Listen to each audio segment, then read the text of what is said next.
है टॉपिक, तो नर्सरी पे थोड़ा पहले ब्रीफ बात कर लेते हैं यहाँ पे, एंड फिर उसके बाद हम जाके आपको प्लांटिंग का तरीका समझाते हैं। और हम लोग आज पपाया का प्लांटिंग करते हैं।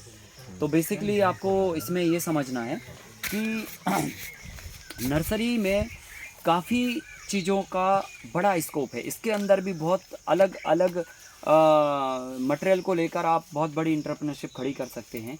नर्सरी किन चीज़ों की बनाना चाहिए और ये क्यों इम्पोर्टेंट है उसके बारे में पहले बात करते हैं, और इसके फिर बाज़ार और इसकी डेप्थ के बारे में बात करते हैं। नर्सरी बनाने के लिए आपको छोटे जो बीज होते हैं, जिनकी साइज़ बिल्कुल छोटी होती है, उनकी नर्सरी आपको बनाना चाहिए। जैसे कि बैगन हो गया, टमाटर हो गया, मिर्ची हो गया, शिमला मिर्ची हो गया, गोभी हो गया, इस तरह की बीजों की नर्सरी आपको करना चाहिए। बाकी सारे बीजों को आपको डायरेक्ट लगाना चाहिए। अब डिपेंड ऑन कंडीशन, अगर मान के चलो हमारे पास ऐसी स्थिति है कि हमारे खेत में अभी कोई ना कोई फसल लगी है और बड़े साइज़ का बीज है, उसे डायरेक्ट लगाना है, पर वहाँ पर कोई फसल लगी है और अभी हमारे पास बीज भी रेडी है और वक्त भी सही है, तो फिर उस केस में आप उसकी नर्सरी डालिए। और नहीं तो छोटे बीजों की केवल नर्सरी डालिए, बड़े बीजों को डायरेक्ट लगाइए। ठीक है। अब नर्सरी डालने के लिए आपको मिक्सचर बनाने की आवश्यकता है, और मिक्सचर के लिए आप क्या करिए, 50% आपको लेना है मट्टी प्योर, है ना, और 50% लेना है एनी टाइप्स ऑफ कंपोस्ट, मतलब कोई भी पचा हुआ कंपोस्ट का मतलब वही 3 चीज़ें जिसमें हो, कलर ब्लैक हो, सौंधी खुशबू हो और हल्का हो। कोई भी कंपोस्ट 50% और 50% सॉइल, दोनों को लेकर मिक्सचर बनाइए। अब दोनों 50-50 अगर किलो लिया तो मिला के कितना हो गया, 100 किलो हो गया। उसमें आप 1 किलो चूना का डस्ट मिला दीजिए, पाउडर, कलई जिसे बोलते हैं, और 1 किलो नीम का डस्ट मिला दीजिए, नीम का कलई बोलते हैं, नीम का पाउडर, और इन सब का आपस में मिक्सचर कर दीजिए आप, है ना। और मिक्सचर करके आप उसको फिर आप एक पिट पे पॉलीथिन में भर के और उसमें आप सीड डालने का काम करेंगे। ठीक है। तो ये 2 तरीके से आपको करना है। नंबर 1, पहले तो आप बेड पे नर्सरी तैयार करोगे, तो बेड पे नर्सरी बड़े बीजों की बिल्कुल नहीं होगी। बड़े बीज या तो डायरेक्ट लगेंगे, और अगर नर्सरी आपको लगानी पड़ी, और वो इस केस में कि आपको समय बचाना है जी, है ना, अभी हमारे पास वक्त नहीं है कि हम खेत में लगा पाएँ, खेत एंगेज है, 20 दिन लगेंगे तैयार होने में, तब तक हम समय बचाते हुए उसको पौधा बना लेते हैं, तो उन पौधों की नर्सरी आप ज़मीन पर नहीं डालोगे। उन पौधों की नर्सरी आपको कैरी बैग में या तो पोट्रे में या तो पॉलीथिन में आपको डालना पड़ेगी। तो आपके पास अगर पॉली बैग है तो 2.5 बाई 6 इंच का पॉली बैग गुड होता है, सबसे बेस्ट होता है 2.5 बाई 6 इंच की पॉलीथिन। ये पॉलीथिन के अंदर आप जो मिक्सचर बनाया 50 किलो मिट्टी और 50 किलो कंपोस्ट का और 1 किलो चूना और नीम पाउडर डाल के, उस मिक्सचर को अच्छा मिला के, और फिर उस पॉलीथिन में वो मिक्सचर आप भरिए, और भरने के बाद फिर आप उसमें सेंटर में बीज डालिए। तो भरने का जो तरीका है उसमें भी थोड़ा सा समझ है, आप ऐसे ही नहीं कि फटाफट आपने भर दिया, आप थोड़ा पहले भरिए और उसको प्रॉपर ठोकिए, ठोकने के बाद फिर भरिए, फिर ठोकिए और फिर भर दीजिए, और फिर जाके सेंटर में आप सीड डालिए। और आपको 2 बीज डालना चाहिए, 1 बीज नहीं। 2 बीज डालने से 2 बेनिफिट है। नंबर 1, एक तो एक पॉलीथिन में 2 पौधे तैयार होंगे, और अगर मान के चलो इनकेस अगर कोई पौधा जमा नहीं, तो एक पॉलीथिन बेकार नहीं जाएगी पूरे लेवल पे, हो सकता है एक ना जमे दूसरा जम जाए। ठीक है। तो पॉलीथिन का मटेरियल और आपका टाइम बेकार नहीं जाएगा। और नंबर दूसरा, अगर 2 जम गए तो 2 को आप उसी पॉलीथिन से 2 को अलग अलग भी कर सकते हैं और अलग अलग करके लगा सकते हैं। तो एक पौधे पे जितना आप मटेरियल और पॉलीथिन एफर्ट्स डाल रहे थे, टाइम डाल रहे थे, उतने ही से आपके 2 पौधे तैयार हो गए। और एक पॉलीथिन की जगह में 2 पौधे अगर तैयार हो गए तो उतने से कोई फ़र्क नहीं पड़ेगा, क्योंकि उतना स्पेस पर्याप्त है एक पॉलीथिन में 2 पौधे को ग्रो करने के लिए। तो ऐसे हम करते हैं, हम हमेशा 2 बीज डालते हैं। अगर दोनों हो गए तो 2 को अलग अलग करके लगा दोगे, तो हमारा एक का धन बच गया। मतलब 1000 पौधों को तैयार करने में मान के चलो सब मिला के 1 रुपये भी खर्चा हुए तो 1000 रुपये खर्चा हुए। 2-2 बीज डाल गए तो मान के चलो 200 नहीं हुए, लेकिन 800 तो हो गए ज़्यादा, तो हमारे 800 रुपये तो सेफ हो गए। तो हमने जितना अपना लेबर एक्सपेंस किया वो हमारा बाहर आ गया, तो नर्सरी 0 में हो गई। तो ऐसे आपको हर जगह समझ लगा के काम करना पड़ेगा। तो हम 2 पौधे डालते हैं, नंबर 1। नंबर 2, जो पॉलीथिन में हमने बीज डाले उसी पॉलीथिन को हम कई बार इस्तेमाल करते हैं। अगर आप अपने फार्म पे ही अपने बीजों की नर्सरी तैयार कर रहे हैं, तो आप अपने ही फार्म पे उन्हीं पौधों को आप बार बार खेत में लगा सकते हो, उसी पॉलीथिन को बार बार यूज़ कर सकते हो। अभी हमारे पास जो पॉलीथीन है, अभी आपको हम दिखाते हैं डेमो। हम लगभग एक पॉलीथीन को कम से कम 7 साल से लगातार यूज़ कर रहे हैं, 7 साल से, और हम पॉलीथीन अभी नहीं हटा पा रहे मान के चलो। तो हमने एक पॉलीथीन में 2 बीज डाल के डबल पॉलीथीन का कंजप्शन तो कम कर दिया, नंबर 1। नंबर 2, एक पॉलीथीन को अगर हमने नॉर्मली अगर 5 बार भी यूज़ कर लिया, मतलब 5 साल यूज़ कर लिया, तो एक साल में करीब करीब हम 2 से 3 बार पौधे बनाते हैं। तो अगर 7 साल किया तो हमने 20 बार यूज़ कर लिया एक पॉलीथीन को।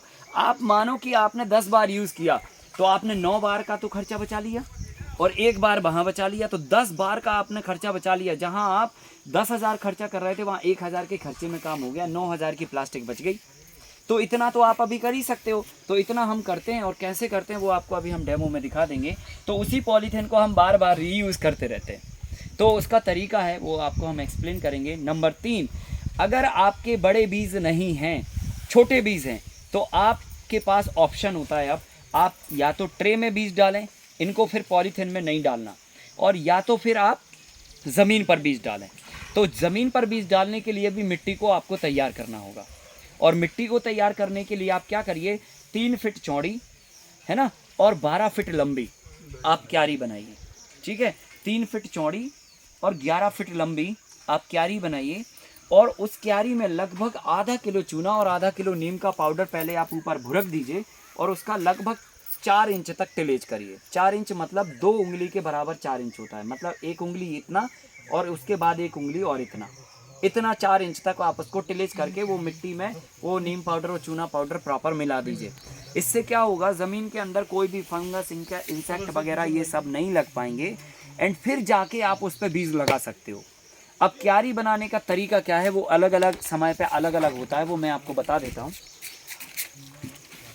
आपके साथ ये बैच आया है क्या? आपके साथ और लोग नहीं हैं? नहीं अच्छा ओके, कोई आप लोग आ जाइए सारे लोग इधर। 3 फीट चौड़ी, तो 3 फीट चौड़ी क्यारी बनानी है। 100 किलो। देखो, जब आप पॉलीथीन में बीज डालोगे ना, तो पॉलीथीन में बीज अगर आप डाल रहे हो फॉर एग्जांपल, तो पॉली बैग में 50 केजी आपको मिट्टी लेनी है, प्लस 50 केजी आपको कंपोस्ट, और आपको 1 केजी नीम पाउडर, प्लस 1 केजी चूना पाउडर। देखो कहीं स्पेलिंग मिस्टेक हो तो आप कंप्रोमाइज़ कर लेना, पढ़ा लिखा नहीं है आदमी, ठीक है। हाँ, ठीक है। तो 50 केजी आपको मिट्टी लेनी है, 50 केजी आपको कंपोस्ट लेना है, उसमें 1 किलो नीम और 1 किलो चूना पाउडर, ये सब पूरा मिक्सचर बना दो। इस मिक्सचर को आप कैरी बैग में भरिए, और उसमें फिर आप सेंटर में 2 बीज डालिए। ये तरीका है आपको कैरी बैग में नर्सरी बनाने का, बराबर ना। अब इसके बाद अगर मान के चलो आप पॉली बैग में नर्सरी नहीं बना रहे, आप छोटे सीड्स की नर्सरी तैयार कर रहे हैं, तो छोटे सीड्स की नर्सरी आपकी पोट्रे में होगी या तो फिर ज़मीन पर होगी। अब अगर ज़मीन पर हो रही है तो उसकी कंडीशन ये है कि अगर आप ज़मीन पर नर्सरी तैयार कर रहे हैं, ज़मीन पर, तो आपको क्या करना है, 3 फीट चौड़ी क्यारी बनानी है। ये 3 फीट और ये 12 फीट, ये 3 फीट चौड़ी और ये 12 फीट लंबी, और इसमें ½ केजी आपका क्या डलेगा, चूना। ½ केजी आपको चाहिए, 500 ग्राम चूना पाउडर डालिए, और 500 ही ग्राम आप डालिए नीम का पाउडर, नीम की पत्ती का। हाँ नीम के पत्ते। इन सब को डाल के आपको टिलेज करना है केवल 4 इंच, क्योंकि ज़्यादा करोगे तो आपका कॉम्बिनेशन बिगड़ जाएगा। क्योंकि आधा किलो आपने मान के चलो रगड़ के 1 फीट कर दिया तो उसका चूने और नीम का असर ख़त्म हो जाएगा। मतलब पूरी मिट्टी में मिक्सचर नहीं करना। नर्सरी की जड़ें मैक्सिमम 2-2.5 इंच तक होती हैं, तो आपको मैक्सिमम 4 इंच तक ही टिलेज चाहिए, बस इससे ज़्यादा नहीं चाहिए। अब क्या करोगे आप कि अगर मान के चलो ठंडी का समय है या तो गर्मी का टाइम है, तो आप क्यारी को ऐसे बनाओगे, ठीक है। मतलब लगभग 3 इंच का इस तरफ से ऊंचा उठा के, 3 इंच का इस तरफ से ऊंचा उठा के, 3 इंच का इस तरफ से ऊंचा उठा के, 3 इंच का उधर से ऊंचा उठा के। मतलब अगर हम एक किसी कॉर्नर से पानी दें तो वो उस क्यारी के अंदर भरा रहना चाहिए। समझ रहे ना? ये क्यारी बनेगी केवल और केवल ठंडी के समय के लिए और गर्मी के टाइम के लिए। अगर यही वक्त है गर्मी का नहीं, ठंडी का नहीं, बरसात का, तो फिर ये क्यारी का साइज यही रहेगा लेकिन तरीका बदल जाएगा। ये सेम चीज़ रहेगी, टिलेज भी सेम रहेगा, ये मटेरियल भी आपको उतने ही साइज में उतना ही मिलाना पड़ेगा, पर इसकी साइज़ बदल जाएगी। साइज कैसे हो जाएगी? आप ये इसकी चौड़ाई रखेंगे, सॉरी लंबाई रखेंगे ऐसी, और ये इसका ऐसा आपको यू शेप का टर्नल करके आपको ये बनाना होगा। ऐसी बनेगी फिर, हाँ, ताकि बारिश के समय में जो भी पानी गिरे वो निकल जाए। और आप जब गर्मी और ठंडी के समय में इसमें बीज डालेंगे तो ऐसे बिखेर के बीज नहीं डालने आपको। पानी की डायरेक्शन किधर से है, मान के चलो आप इस क्यारी में कहाँ से पानी दोगे, या तो यहाँ से दोगे या तो यहाँ से दोगे। अगर फॉर एग्जांपल पानी इधर से दे रहे हो आप, तो बीज ऐसी डायरेक्शन में डालेंगे 2-2 इंच के गैप से। जैसे फॉर एग्जांपल हमने बैगन की नर्सरी डालनी है, तो हमने क्या किया, पहले 2 इंच पे एक लकड़ी ली, इतनी मोटी और चौड़ी, और हमने ऐसी धार बना दी, और फिर हमने उसमें ऐसे ऐसे बीज डाल दिए नाली के अंदर, ठीक है। फिर 2 इंच के बाद हमने दूसरी धार बना दी, फिर तीसरी धार बना दी, फिर चौथी धार बना दी। तो हम ऐसी धार बनाते जाएंगे, पानी हम इधर से देंगे ताकि प्रॉपर पानी पूरे स्पेस में ढंग से लगे, क्योंकि ठंडी और गर्मी के समय पौधे को ज़्यादा पानी चाहिए होगा, इसलिए इस डायरेक्शन में आपको बीज डालने होंगे, ठीक है। और इसमें जब आप नाली बना दोगे, बहुत गहरी नहीं, इतनी, खाली लकड़ी को 1 इंच 1.5 इंच गड़ा के और ऐसा खींच दो आप, तो उससे क्या होगा कि एक हल्की सी पतली सी नाली दिख जाएगी आपको। उस नाली में आपने बीज डाल दिए, एंड बीज डालने के बाद आप क्या करिए, उसको हल्का सा पहले मिट्टी से कवर कर दीजिए, और फिर उसके ऊपर आप कंपोस्ट बारीक वाला पाउडर बिखेर दीजिए, और इतना कंपोस्ट बिखेर दीजिए कि हल्की सी मिट्टी ढक जाए। और ये इसलिए कि जब बीज जर्मिनेट होता है तो आपने फ्लड से पानी दिया यहाँ पे बेसिकली, तो क्या होगा, पानी देंगे, गर्मी के टाइम की नर्सरी है, पानी तो ऊपर वाला एक दिन में ही एवापरेट हो जाएगा, तो आप दूसरे दिन फिर से तो तुरंत पानी नहीं दे पाओगे। पता चला दूसरे दिन शाम को दिया, तब तक के वो पूरी ज़मीन ड्राई हो गई, ऊपर का स्पेस, तो नीचे से जो बीज निकल के आ रहा है, मिट्टी पानी सूखने से क्रैक मारेगी, और क्रैक मारने पे क्या होगा, जो जर्म निकल के आ रहा है, मिट्टी तपने से उस जर्म पे जैसे ही तपी हुई मिट्टी लगेगी तो वो ब्लेड का काम कर देती। एक तो वो गर्म रहेगी मिट्टी, और ऊपर से वो हार्ड रहेगी, और यहाँ से जर्म निकल के आ रहा है तो वो उसको काट देगी, तो बीज का नुकसान होगा। तो आपको क्या करना चाहिए, ये डाल के ऊपर से हल्का सा कंपोस्ट डाल दो। कंपोस्ट डालने से मिट्टी में कभी भी क्रैक नहीं आएंगे। ये सर्दी में भी करेंगे, सर्दी में भी करेंगे ये काम, ठीक है। तो और ये यहाँ पे भी करना है आपको, मतलब मिट्टी में, क्योंकि बारिश के टाइम पे भी तो ऐसा नहीं है ना कि कंप्लीट बारिश ही होती रहे। अब जैसे रात को हो गई बारिश, अभी लो ये धूप निकली है, तो मिट्टी को सूखने में कितना वक्त लगता है, 1 घंटे की बारिश निकली, अभी देखना मिट्टी क्रैक मार देगी। तो नर्सरी के स्टेज में नुकसान ना हो, इसलिए हमें ये काम टेक्निकल रूप से आपको ध्यान रखना है। आपने बीज डाले, उसके ऊपर से आपने भुरक दिया कंपोस्ट, एंड फिर इसके बाद आप क्या करोगे, कंपोस्ट भुरकने के बाद इसको जूट के बोरे से 3 दिन के लिए ढक दोगे, तो अंदर के सारे बीज एक कंफर्ट एनवायरनमेंट में जर्मिनेट हो जाएंगे। फिर जाके आप शाम के समय, ध्यान रखना, कभी भी बोरा सुबह नहीं हटाना, नहीं तो पता चला आज ही साहब अच्छी कड़ी धूप निकली थी और आज ही आपने सुबह 8 बजे हटा दिया बोरा, तो दिन भर में, अभी तो क्या 3 दिन में वो एक अलग इन्वायरमेंट में थे, मतलब समझ लो कि वो वेंटिलेटर पे थे, और आपने ला के सीधा दोपहर की 2 बजे की धूप में रख दिया, धूप में, तो वो निपट जाएगा ऐसे में, समझ रहे ना। तो उसको आराम से कंफर्ट इन्वायरमेंट में लाना, तो आप शाम के समय बोरा हटा दीजिए ताकि वो रात भर में अपने आप को एडजस्ट कर ले, एंड सुबह तक वो अपनी धूप को सहन करने के काबिल बन जाएगा। तो हमेशा जब बोरा हटाओगे, शाम के समय आप बोरा हटाइए। ये बहुत छोटी छोटी बातें हैं जिससे मतलब नुकसान हो जाता है और हमें समझ में आ जाती चीज़ें। तो आपने शाम को बोरा हटा दिया, और फिर ये रात भर जो है ना एडजस्ट होके और बढ़िया से ऊपर 2 पत्ती भी बना लेगा, और फिर जाके आप इसमें पानी आराम से दीजिए। इस तरीके से कभी भी मिट्टी में पड़त नहीं जमेगी, पड़स से बीज का नुकसान नहीं होगा, बोरा ढकने से जर्मिनेशन 100% आएगा। पर सर्दी में तो जैसे वो तो ज़्यादा अगर बोरा डालेंगे, गीला डालेंगे तो ज़्यादा वो नहीं रहेगा मॉइस्चर। नहीं, तो पानी थोड़ी देना है आपको। अगर पता है कि मिट्टी ज़्यादा है, पाला पड़ता है, उससे कोई फर्क नहीं पड़ता है इतने से। मतलब सर्दी में भी बोरे से ढकना है, बिल्कुल बोरा गीला होना चाहिए, बोरा गीला होना चाहिए। ठीक है, तो ये तरीका है आपकी सर्दी में और गर्मी में नर्सरी डालने का। अब आ जाते हैं हम बारिश के समय में। तो बारिश के समय में क्या करोगे कि यू शेप का ऐसा टर्नल बेड बनाओगे आप, ऐसा यू शेप का कर्व रहेगा, बराबर ना। और इसके ऊपर आप नर्सरी डालोगे तो इसमें आप ये लाइन में नर्सरी नहीं डालना, उसमें भी आपको ये लाइन में ऐसे डालना है।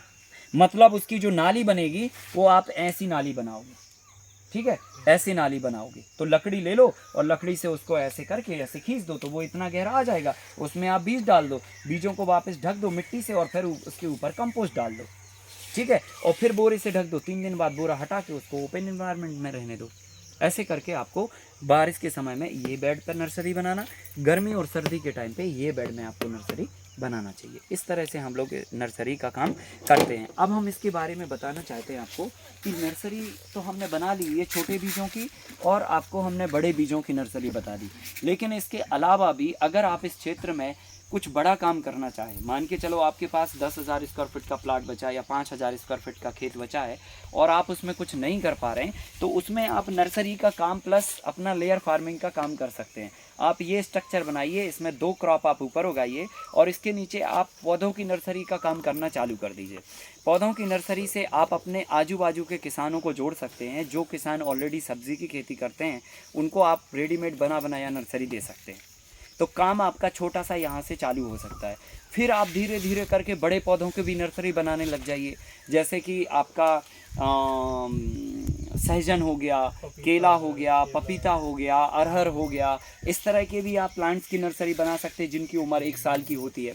फिर थोड़ा और एडवांस चले गए तो और बड़े पौधों की नर्सरी तैयार कर सकते हैं, जैसे नीम हो गया, करंज हो गया, शीशम हो गया, बबूल हो गया, है ना। इस तरह के पौधे भी आप बना सकते हैं। या फ्रूट के वो सभी, मतलब इसमें सभी आ जाएंगे फिर। और उन सारे प्लांट्स की आप नर्सरी बना के धीरे धीरे आप बडिंग का काम भी स्टार्ट कर सकते हैं। नर्सरी से प्लांटेशन कितने मतलब दिनों बाद होना चाहिए? नर्सरी से हम कितने दिनों बाद अगर नर्सरी छोटी है तो छोटी नर्सरी लगभग, छोटे बीजों की नर्सरी 20 से 25 दिन में, बड़े बीजों की नर्सरी लगभग महीने भर में, और बड़े पौधों की नर्सरी लगभग 1.5 महीने के आसपास में होना चाहिए, ठीक है। और जो फ्रूट वाले पौधे होंगे उनको लगभग 4 महीने के आसपास का वक्त चाहिए, ठीक है, मिनिमम। तो नीम का लगभग 4 महीने में आ जाएगा। 4 महीने में पौधा रेडी हो जाएगा। कितना और बढ़ा सकते हैं? कितना भी बढ़ाइए आप, फिर उसको कोई दिक्कत नहीं है ना। ट्रांसप्लांट मतलब मान लीजिए अगर 4-5 महीने 6 महीने तक का पौधा ट्रांसप्लांट किया जा सकता है नीम का? बिल्कुल किया जा सकता है, बिल्कुल किया जा सकता है। हाँ, कर सकते, कोई दिक्कत नहीं। अब देखो इसमें, अब मैं आपको ये बताने जा रहा हूँ कि नर्सरी में अभी कितना स्कोप है। आप अगर फार्मिंग नहीं करते तो आप नर्सरी के काम को खड़ा करके भी आप एक व्यावसायिक स्तर पर इस काम को आगे बढ़ा सकते हैं, ठीक है।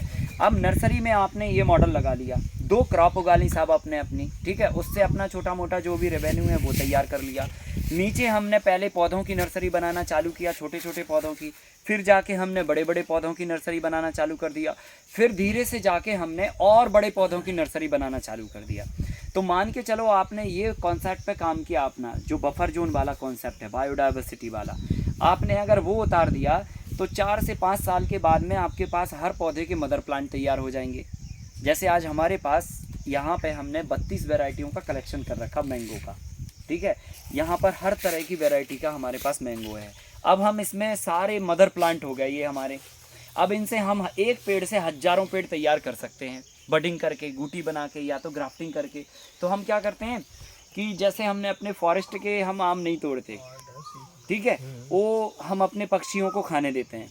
और यहाँ पे भी इवन अगर मान के चलो ठीक है, एक बार हमने तोड़ाई कर लिया, छोटा मोटा बच गया तो वो उनको खाने के लिए छोड़ देते हैं, और नहीं तो वो पूछ के थोड़ी खाते हैं आपसे, वो अपनी मर्जी से भी खा के जाते हैं, बराबर ना।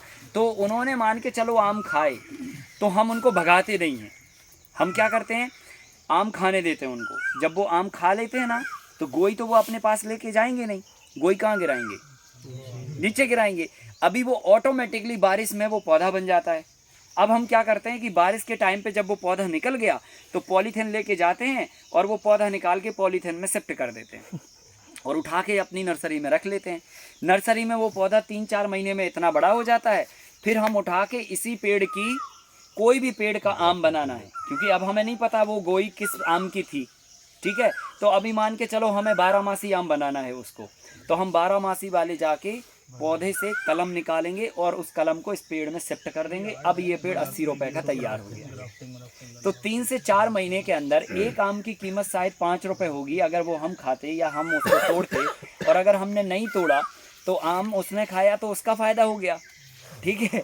और उसके फ़ायदे के साथ साथ में हमारा ये हो गया कि हमको ज़बरदस्ती का पुण्य मिल गया, जो हमने किया नहीं और मिल गया, ठीक है कि नहीं। तो वो एक एडवांटेज हो गया। और तीसरा ये हो गया कि वो गोई गिरी तो उसको हमने 80 रुपए में बदल दिया, और नहीं तो वो अभी 5 रुपए और 10 रुपए में बिकने वाला था ये काम। भाई ये काम की कीमत क्या होगी, यही होगी। तो एक तीर से 3-3 निशान लग गया और मनी भी मल्टीप्लाई हो गया।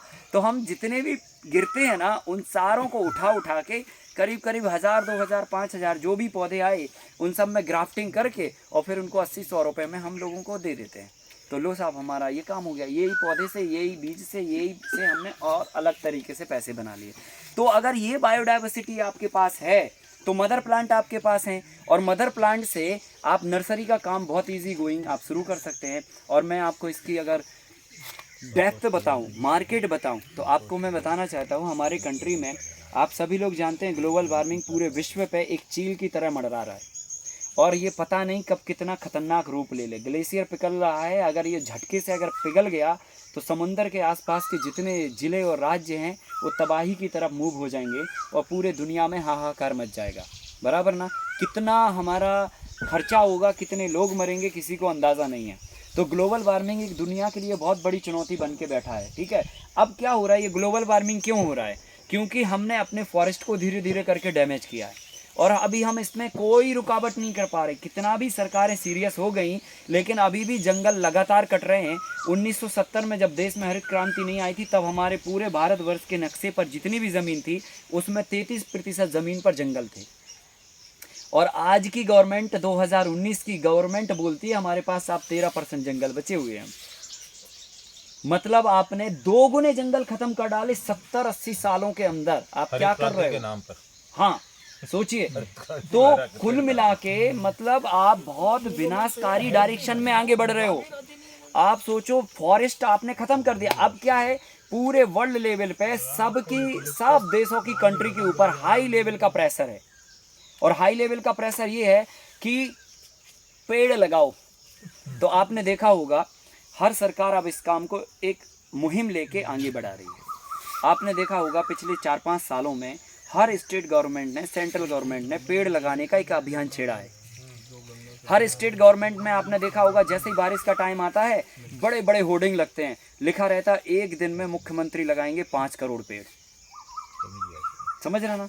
तो ये क्या चीज़ है, ये ग्लोबल वार्मिंग की जो है ना प्रेशर्स है, उनको दिया जाता है कि आपने ये साल कितना इकोनॉमी मतलब जो है ना फॉरेस्ट को हेल्प किया, कितना आपने इन्वायरमेंट को हेल्प किया, रिकॉर्ड बताइए। तो वो इसलिए जो है ना पेड़ लगाने के लिए आगे बढ़ते हैं। तो 5 करोड़ 10 करोड़ पेड़ वो लगाते हैं, बाकी सारे सरकारी डिपार्टमेंटों को वार्न करते हैं कि आप भी हर लेवल पे जाके अपना पेड़ लगाइए। फॉरेस्ट को डिपार्टमेंट को वार्न करते हैं कि करोड़ों पेड़ आप लगाइए। हर जिले में करोड़ों प्लांटेशन प्रति साल होता है। NGO से लेकर सामाजिक संस्थाओं से लेकर व्यक्तिगत लेवल पर प्राइवेट ऑर्गेनाइजेशन से लेकर गवर्नमेंट ऑर्गेनाइजेशन से लेकर सारी ऑर्गेनाइजेशन जुलाई के महीने में पेड़ लगाने का काम करती हैं। अब इस पेड़ लगाने में किसान को क्या फ़ायदा हो सकता है? किसान को ये फ़ायदा हो सकता है कि आप चुपचाप अगर नर्सरी का काम शुरू कर दें तो ये जो पेड़ लगने वाला जो कॉन्सेप्ट है ये हर कोई तो बना नहीं रहा। मुख्यमंत्री तो 5 करोड़ पेड़ बनाएंगे नहीं, पेड़ तो बनेगा किसी न किसी नर्सरी में। तो अगर आप गवर्नमेंट से सब्सिडी लेके लिस्टेड नर्सरी में आते हैं तो आप टेंडर भी फाइल कर सकते हैं। और मैंने इस पर बहुत डेप्थ में सोचा है। अगर आपके पास 10,000 स्क्वायर फीट का भी ज़मीन है, 1 एकड़ की भी अगर आपके पास छोटी ज़मीन है, तो आप मल्टी लेयर का स्ट्रक्चर बनाओ, उसके ऊपर 2 क्रॉप उगाओ, पूरे साल भर अपना सब्जी उगाओ और उससे अपना बजट निकालो, और फिर नीचे आप पेड़ उगाओ, और चारों तरफ आपने अगर ये डाइवर्सिटी बना रखी है तो आप वो पेड़ लगाइए कॉम्बिनेशन करके जिनके आपको पौधे बनाने और बेचने हों। ठीक है। तो हमने मान के चलो नीम और करंज का ही प्लांटेशन कर दिया चारों तरफ। अब देखना, एक नीम जब 5 साल में एक पौधा बन जाएगा, एक नीम का पेड़ कम से कम 1000 से 5000 और 10,000 निबोली के बीज गिराएगा। वो सारे बीज आप उठा लीजिए, उनको ड्राई कर लीजिए और 10,000 बीजों को आप एक एक पॉलीथिन में डाल के इसके अंदर रख दीजिए। 10,000 बीज अगले 4 महीने में 10 रुपए का पौधा बन जाएंगे। 10,000 बीज 1 लाख रुपए में बदल जाएंगे। तो एक नीम का पेड़ जो आपने बॉर्डर पे लगाया, वो आपकी सुरक्षा व्यवस्था भी कर रहा है, विंड के प्रेशर को भी रोक रहा है, नुकसान से भी बचा रहा है।